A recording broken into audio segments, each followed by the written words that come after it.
Well, with just one day left until the election, Americans are poised to turn an important page in history, from the presidency to state and local offices, even constitutional amendments in both Georgia and Alabama. There is a lot on the line. Yeah, I recently sat down with Dr. Bernice King, the daughter of civil rights leader Martin Luther King Jr., to talk about the elections and all these years later, how close we are to fulfilling her father's dream. Although she didn't endorse a presidential candidate, she says whoever is elected will have a profound impact on the country's future.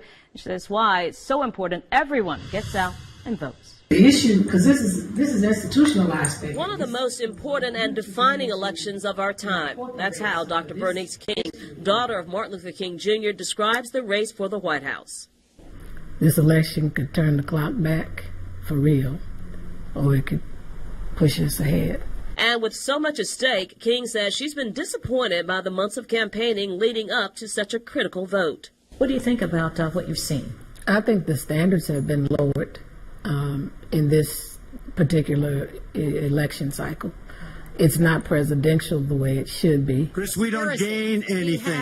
Iran is taking over Iraq. Secretary Clinton. Iran is taking over Iraq. We don't gain. For whatever reason, we're drawn to drama, negativity, and we need to think about why. Why are we so susceptible like that? Why do we believe that it has to have a low life kind of tone to it to be exciting, meaningful, and engaging? Despite the so-called low-life tone, King says this election will play a defining role in the country's future, as the next president could appoint as many as 3 Supreme Court justices. And when you look at the history of America, particularly if you come on the sides of civil and even human rights, typically the Supreme Court has been very critical to the direction. And so when we're talking about electing a president this time, we're talking about defining the next 50 to 75 years of America. Do you believe in punishment for abortion? Yes or no, as a principle? The answer is that there has to be some form of punishment. Even though the presidential race has gotten much of the media attention, King says it's important for voters to remember the other elections that could have an even bigger impact on their lives. It's not just about the president. It's about the congresspersons. You know, they're the ones who really pass the laws. And it's about what's happening on your local level, your state level, that we are impacted by on a daily basis. Which is why she says it's more important than ever to get out and vote. Turnout is expected to be high Tuesday, something King hopes will be the case. Not voting, she says, would be a slap in the face of civil rights leaders like her father, who marched, fought, and even died for the right to vote. I just want to make sure people do not take that for granted, because too many people, you know, I don't think they would have given their lives if they were standing there thinking 50 years later people were going to just treat it like it was nothing. It would make their sacrifice in vain, and it would almost be an insult. So no matter who you support, it is important that you get out and vote. Yeah, definitely, because you don't want to, let that sacrifice be in vain, because, getting out, but even if you think, throw your hands up, you don't care for either candidate, perhaps. Right, absolutely. And Bernice King says whoever wins tomorrow will have a little time to celebrate, because there is still a lot of work to do. And coming up tonight on Is It or Not at 11, my conversation continues with Bernice King. We'll take a look at issues facing the next president and how they relate to her father's dream of equality for all. Well, as voters prepare to head to the polls tomorrow, the daughter of civil rights icon Martin Luther King Jr. is urging everyone to make their voices heard in the voting booth. Dr. Bernice King is calling this presidential race one of the most defining elections of our time. In my exclusive interview, King talks about the major issues facing the country and the next president, from race to economic disparities. But the first order of business, she says, getting past an extremely negative campaign. For me, it's been troubling in that regards. We just kind of lowered the standards, and any and everything goes now. And that's scary as a nation, because we set the tone, really, whether we like it or not, for the whole world. Dr. Bernice King, the youngest daughter of Martin Luther King Jr., calls the tone of this presidential election troubling, a tone she describes as low life at a time when our nation is in desperate need of lofty answers. But I think the first thing is we've got to deal with the racial climate tension, and it's not law and order that is a way of dealing with it. We've got to deal with the laws that sometimes create racial disparities.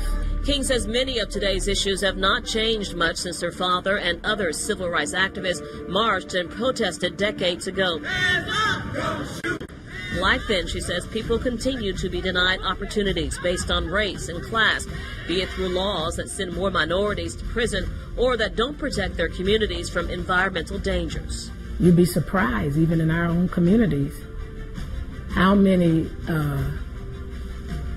communities, particularly low-income communities, are built on toxic waste zones, how that impacts their behavior, how it impacts their ability to learn.